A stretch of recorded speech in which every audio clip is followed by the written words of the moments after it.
Hello ladies and gentlemen, nk'uko twababwiye umunsi tugiye kwiga uburyo dukora audio twifashishije AI. Uyu munsi tugiye kwifashisha website yitwa lowvoice.com.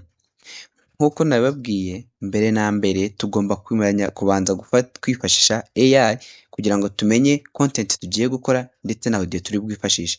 Uyu munsi nifashishije Copilot kugira ngo ibe ariyo iduha voice y'ibintu tugiye gukora.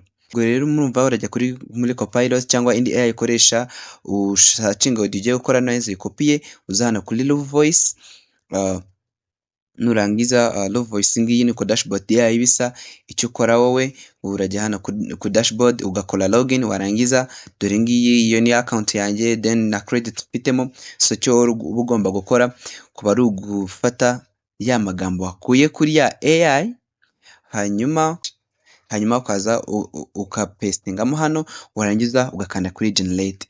Hanyuma ubwo mu kugeneratinga ngira ngo murumva audio nakuyeho uko yari imeze, nawe wagira ugakoraho iyawe ukoresheje urwo ushaka. Njye nahisemo ririya, so ngira ngo murabyumva neza, nkoreho mwumve. What if you could go from zero to first draft in 10 minutes flat?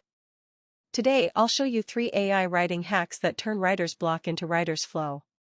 Hack number 1, prompt chaining. Instead of asking, Thank you. Hanyuma nuko rero tubikora, ibindi creativity ibiki n'ibiki byose bigomba kuba ari part y'ibintu byawe. So better uyu munsi nanga tugarukiriza. Murakoze, mugire umunsi mwiza.